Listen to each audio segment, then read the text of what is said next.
Instagram, and Ryan Davis fits like the stereo. And again, I don't know much about him as far as his politics and whatnot, but the times I've seen him and the times I've seen him kind of comment on things that have to do anything to do with black women, he leans, or just women in general, and maybe not so much now, cause I haven't watched content recently, but like a lot of black men, whenever they get a mic, especially if it's prior to a couple of years ago, they always took it upon themselves to be the voice of, I'm the white knight. You guys need to grow up. You past pro bros need to grow up, and you podcast bros need to just get together, and the best thing you could possibly do is become somebody's piggy bank, but to become someone's how can I say? I mean, basically ATM. The way that I'm gonna call him Shay. The way that Shannon is getting ready to say. So Ryan is telling a story about, I guess maybe you can call it parental alienation, but this has to do with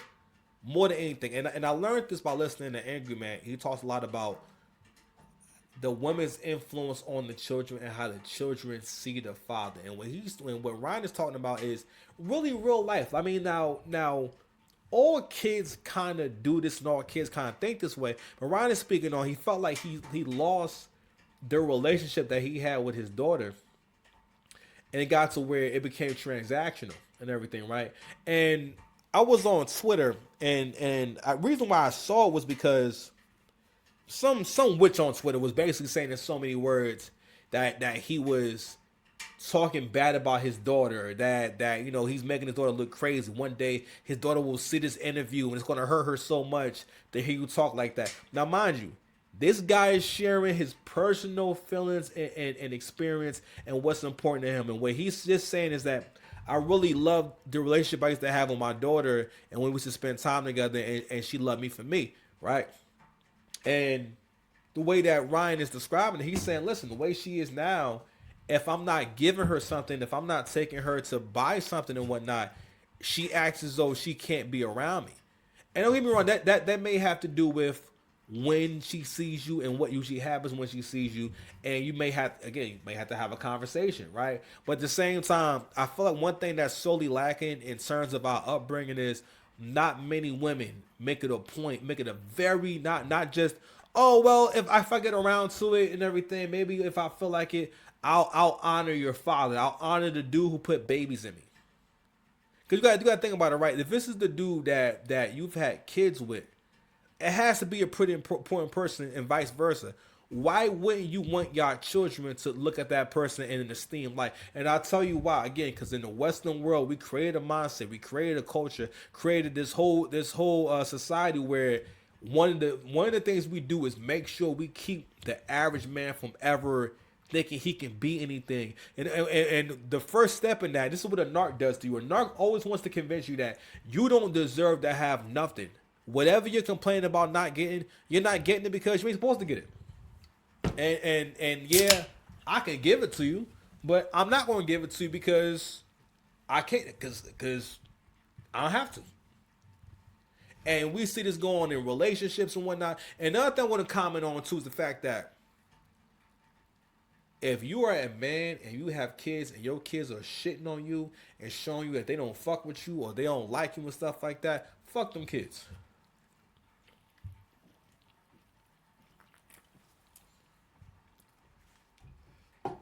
I've heard Angry Man talk about this, about the fact that another reason why no one respects men and respect fathers and fathers and fatherhood is because American men, especially black men, you're too pussy to disown your kids.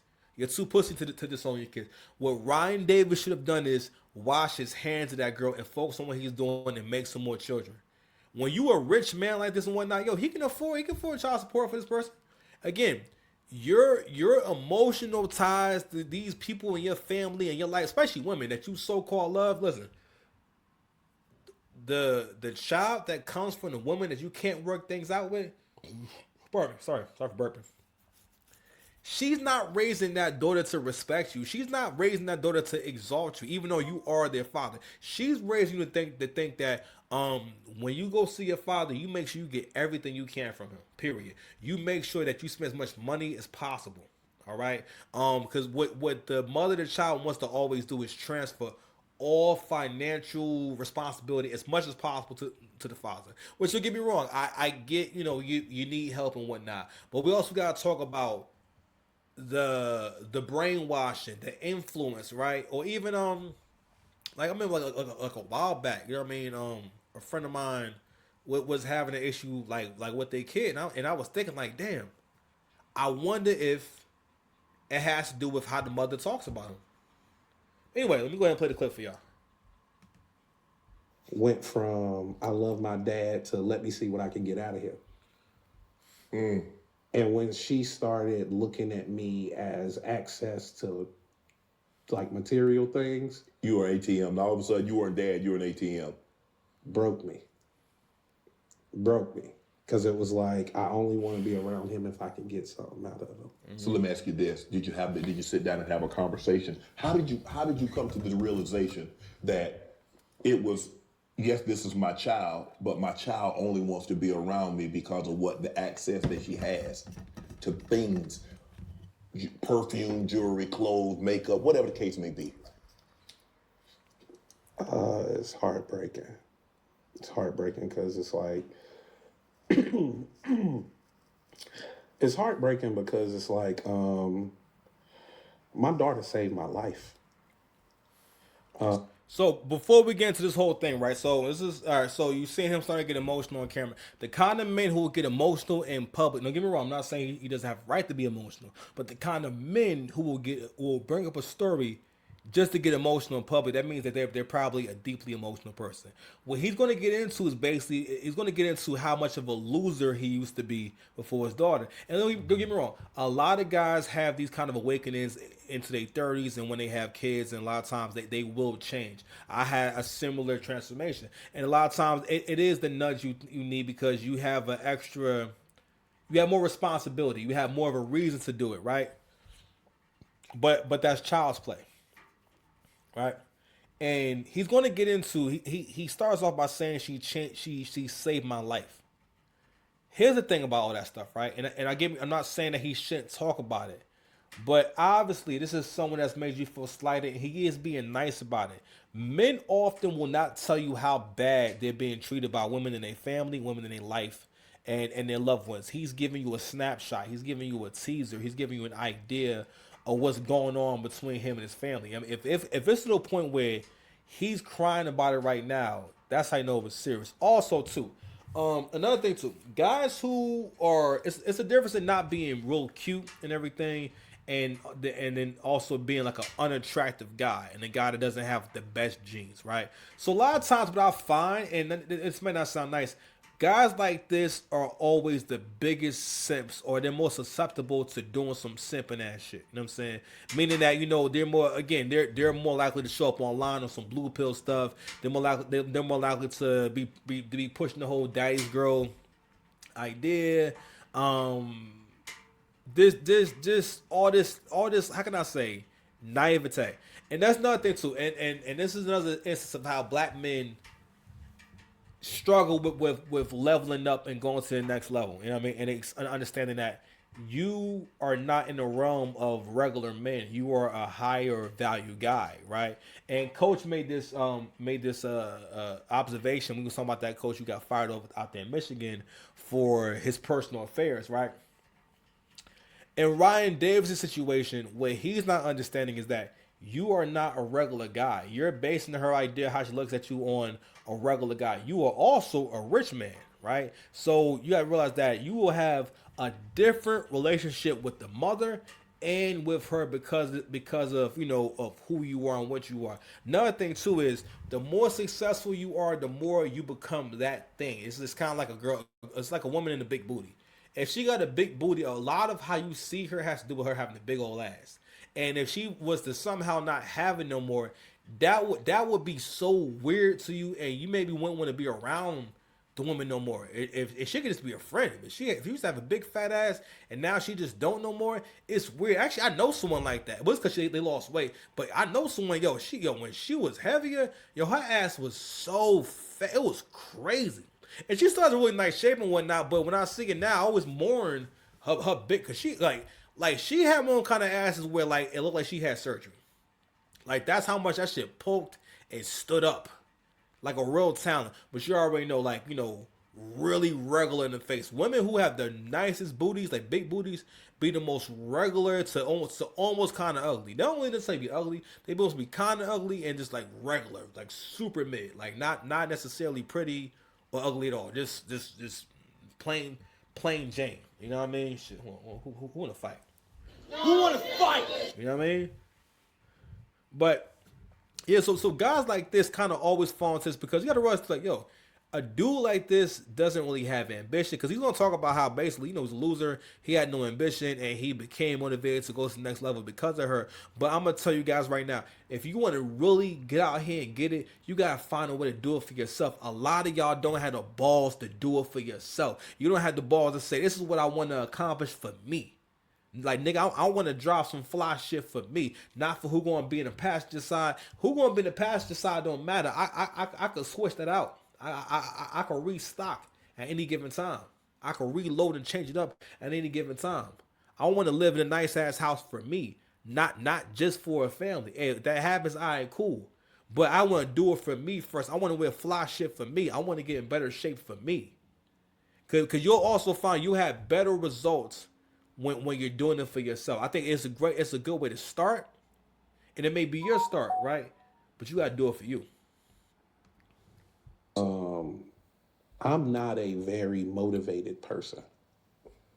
And when we went and got that ultrasound and they said it's a girl, I knew I couldn't be a mediocre man anymore. Because it would affect how she viewed men in general. And then she'd have been okay with that. And she would be okay with a mediocre man. And I worked harder than I ever worked in my life because of her. Like, she's my reason. And then for my reason, and she was a daddy's girl, big time. Oh, big time. That's my oldest. Yeah, she my oldest. Yeah. Yeah. And to watch that daddy's girl go from, I just want to be around him, I just want to touch him, I just want to sleep on him, be cuddled up to him, to, hey, if you ain't buying me nothing, I really ain't trying to go. Like, I lost her. And it takes a long time to get him back. Mm-hmm. Yeah, his voice cracking and all that. Let me tell you something. One of the things that I'm glad that I learned to do is understand what it's going to be between you and someone else, right? One thing you don't do, you have to accept human behavior, accept who people are, and accept where you are and move on.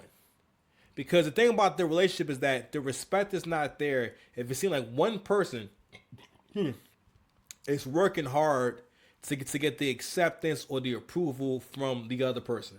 That will never work. And the thing is that when you're the adult, you can never take that stance. It's one thing if you're making it for lost time. It's one thing, again, if you're in a situation where you promised something and broke your promise and you're trying to make good on your promise. That's something totally different. But a situation like this right here, things will never be how they need to be. Because of your past. And that's why what you do, how you handle things and whatnot, it has a huge impact on relationships. Once people see a certain side of you, especially with women, like women and kids can be predatory in terms of how much they'll kind of how they can dehumanize you, how they'll see ways to exploit you, or they'll kind of not really care about how things are affecting you or how things look or so on and so forth. You know what I'm saying? Hold on, y'all. Make sure I got some rice cooking. Hold on. Anywho, so one other thing too, right? Real quick before I get to the next video is I had a situation with my ex and her kids and whatnot, and I think for the most part it was cool. One thing that I'm really glad that I didn't do was I didn't have the mindset of we have to be best friends. We have to, you have to like me and this and that. And it was always about respect because I respected them and I wanted them to respect me too. And they didn't have to go out their way or do anything crazy as long as we had respect. I mean, in terms of trying to get my validation, I want things to be organic and I wasn't in no rush and nothing like that. But I also accepted, like, yo, if you don't like me, yo, that's cool. People like you better if you can accept that they don't like you or accept they have an issue with you versus you having the mindset of, oh well, I'm gonna win you over. I remember hearing Kevin Samuels say that a few years ago. He was talking about this is when you first start seeing more of a push online for black men to stop volunteering to be stepfathers. For me personally, my personal view of it is, outside of you being a guy with kids of your own, like, you have to really think about it, or at least think about what you're doing rather than just getting into a relationship because she's available. Because a lot of men, you deal with women who are available, and again, that's the scarcity mindset at play, and it's really tough to break out of the scarcity mindset. You know what I mean? I battle with it all the time. Like the other day, right? Like I said before, like, yo, my life changed, my finances changed when I started doing what's called sustaining contribution in the SGI as a Buddhist. And it's when you pledge a certain amount every single month and that comes out of your account every single month. The moment when I started doing that, my finances changed greatly over that year. I mean, it might have took the year, but a lot of different things happened to me, and I just leveled up so much. I didn't realize, like, damn, I really had like a whole experience with sustaining contribution. And I've been thinking, like, for a minute, yo, I need to make more money. And I said, yo, there came an opportunity to raise our sustaining contribution. I said, you know what? I'm going to do an extra donation at least once a month. You know what I mean? And I did it, I think, in December or November, probably, right? And I can say, yo, since I've been going out every single week. Now I'm a little bit in the negative because I wasn't making as much money for a few months and everything, right? But yo, I have not made less than 300 something doing Instacart. Now mind you, there was weeks when I go back in my history, right? I'm going somewhere with it. When I go back in my history, I can see weeks where I made $100. I can see weeks where I made $50. Now, mind you, I didn't do it like that, but I didn't even have the drive to even want to be out there like that. But I had to make it work because it was like, well, any kind of part-time work I would do would be very stressful or have a lot of responsibility, and also I would again, I'm like, yo, what I'm doing for me to give y'all the best content, I can't have a job that wears me out mentally. Now, doing Instacart do wear me out a little bit mentally because it is paying attention, but it's not it's simple. I know what they expect. I'm doing the same repetitive thing over and over again. Only thing different is the tips. All I'm looking for is people who are giving the greatest tips. But anyway, I made that contribution, right? I made that change in my life, and then I seen my income go up. That's how it's done. You know what I'm saying? You put something out there. You you get what you put. You know what I'm saying? You get what you put in, right? And so anyway,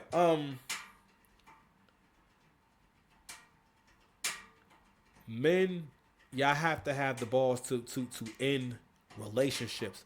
I wish I would have known that and been able to do that earlier in life, because I would have understood. Because I would always get the feeling that maybe I'm like, you know what? Maybe I don't need to be around you. Maybe I don't need to talk to you. You know what I'm saying? And it's certain people that I don't talk to anymore, and I'm glad I don't talk to them anymore because they weren't a part of my growth anymore at that point. They were at some point. Pause. So I'm talking about growth as in like their development. Pause. But they were a part of like my development at one point, and yo, you just kind of outgrow people. Because at some point, I started to talk like a winner. At some point, I started talking like, yo, I'm trying to get somewhere in life. I have ambition, and I don't care how long it takes me to get there. I'm going to get there. You know? But anyway, that's enough of that. I want to make sure we get onto the viral topics now. Now,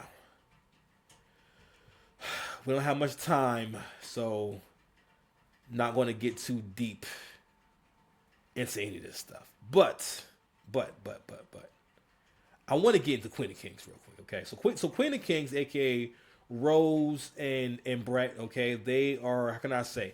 They are interracial couple, and their whole shtick, their whole act is, I'm a beautiful black woman. I'm with this muscular, handsome white guy, and he wants to be with me and take care of me and spoil me, even though I have two black kids of my own.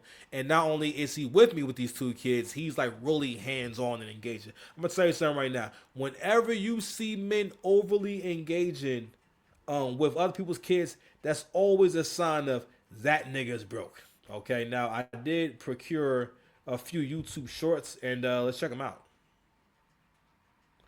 So this is them for real. Iowa, you literally have a police report because you did what? You did what? Yes, you did. Why did they take the on and argue with me. Move. Get away from me. Get away from me. Don't come near me at all whatsoever. Yeah, don't come near me because let's not come near me. Bitch, let's not pretend that I'm the one that paid the deposit on our house. Let's not pretend that I'm not the one that paid for the Range Rover. Let's not pretend that I mean, why are we gonna stop pretending when that's what you've been pretending the whole time? Like your whole persona is a fake pretend